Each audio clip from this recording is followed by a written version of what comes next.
Bonjour, je suis Monsieur Becker. Je vais vous expliquer comment réussir un sujet ECE de type conception de stratégie. Donc, le plus simple est de raisonner à partir d'un exemple. Et l'exemple que j'ai choisi provient d'un site où vous trouverez beaucoup de choses intéressantes. Il s'agit du web pédagogique.com. Et là, il s'agit du TP-ECE consacré aux enzymes et plus précisément à la lactase. Donc, je vais passer plein écran, s'il veut bien. Donc, vous avez la référence du sujet. Un sujet de type concevoir une stratégie comporte 4 étapes. Première étape, proposer une stratégie de résolution, c'est-à-dire expliquer comment vous allez vous y prendre pour résoudre un problème. Effectuer des manips, présenter vos résultats et enfin conclure. Votre conclusion sera forcément en rapport avec l'hypothèse que vous aurez formulée ici et au problème. Passons à présent à la première étape. Donc, dans le document, vous avez une mise en évidence, une mise en situation que l'on peut lire ici. Vous avez aussi le problème. Donc, on cherche à savoir si la lactase peut hydrolyser un autre sucre, autrement dit si elle est spécifique ou pas. Donc, il faut avoir en tête le problème en permanence. Sinon, vous n'arriverez pas à le résoudre et n'arriverez pas à effectuer les étapes 1, 3 et 4. Donc, il va falloir proposer un protocole. Pour cela, vous avez des ressources, autrement dit des documents d'aide. Ici, on vous rappelle ce que c'est qu'une enzyme. Et on vous précise en particulier que la lactase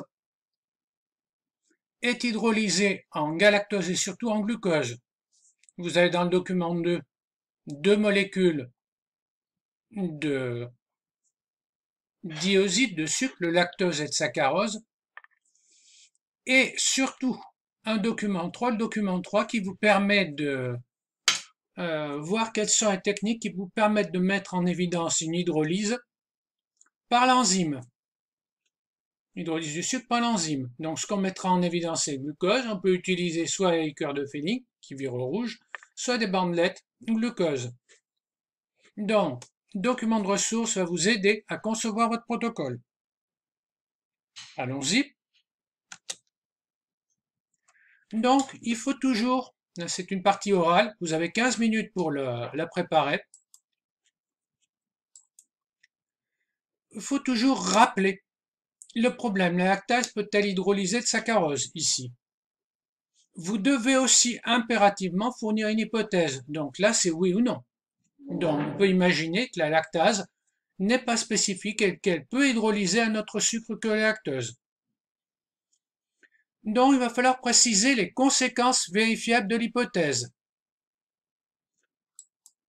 Si c'est le cas, si la lactase est capable d'hydrolyser le saccharose, on devrait obtenir du glucose à l'arrivée. Si on a du glucose à l'arrivée, la liqueur de Fehling devrait virer au rouge et les bandelettes devraient changer de couleur, autrement dit, devraient devenir positives. Donc, impérativement, donner les conséquences vérifiables. Une fois que vous avez ça, il va falloir proposer des expériences et une liste de matériel. Je vous propose de commencer par les expériences, donc il faut toujours faire un témoin. L'idéal est d'en faire 2. Témoin négatif, avec de l'eau distillée, là vous savez que vous aurez jamais de sucre qui sera produit, sauf si l'eau distillée en contient. Et il vous faut un témoin positif. Ensuite, puisque votre expérience est en rapport avec le saccharose, il va falloir mettre du saccharose et de la lactase. Une fois que vous avez vos expériences, vous êtes en mesure de proposer une liste de matériel complète. Donc il va vous falloir de l'eau distillée, du lactose, du saccharose à la même concentration, l'enzyme. L'enzyme agit à la température du corps, donc il va vous falloir un système de chauffage et mettre tout ça à 37 degrés. et effectuer à intervalles de temps réguliers des tests à Likert de Fehling ou bandelettes. Donc, retenez bien l'hypothèse des conséquences vérifiables, un certain nombre d'expériences avec les témoins, et votre liste de matériel. Passons à l'étape suivante.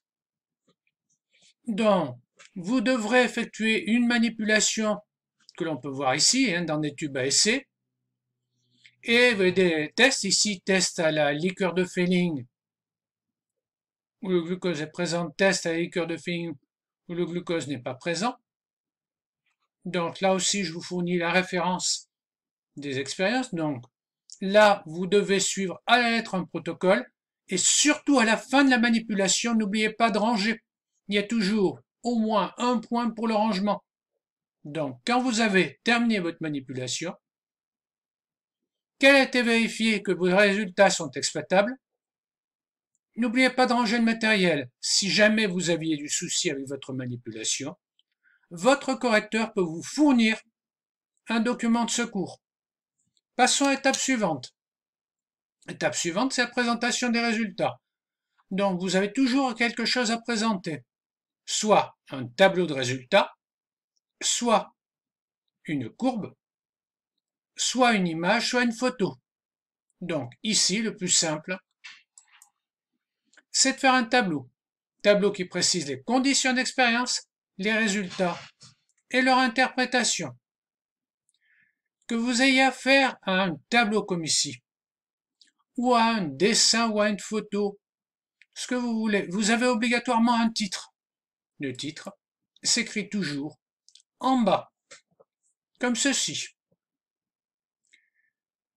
La manipulation et la présentation des résultats sont à un coefficient élevé, constituent une bonne part de la note. Il ne vous reste plus qu'une étape, vous avez en général 10 à 15 minutes pour le faire. La réponse au problème justifié et la justification doivent venir en premier. Donc on va voir le résultat. Donc ici, dans le cas qui nous intéresse, la liqueur de Fehling est restée bleue, la bandelette est restée négative, donc pas de glucose. Donc on présente les résultats. Si vous avez des valeurs chiffrées, vous devez les citer. Ce n'est qu'à la fin que vous devez conclure. Et votre conclusion doit être en rapport avec le problème de départ, celui que vous devez résoudre. Donc, je vous présente ici une grille d'évaluation qui provient toujours du même site. Concevoir une démarche. Vous avez indiqué ce qu'il faut faire avec des résultats attendus. Manipulation, vous avez obéi de manière stricte. Ensuite, vous avez une légende, quand c'est possible. La réponse au problème, analyser les résultats, c'est-à-dire vous présenter quand même les données avant de conclure. Résumons-nous. Les secrets d'une conception de protocole réussie reposent, premièrement, sur une hypothèse plausible qui répond à la problématique. Deuxièmement, des conséquences vérifiables avec des expériences ou des observations. Vous n'êtes pas obligé de faire des expériences. Vous pouvez très bien vous contenter, si on peut dire, de photos ou de dessins. Et alors là, attention à la légende. Il faut que ce soit facile à réaliser, que ça réponde à la problématique. Il faut avoir le problème en tête.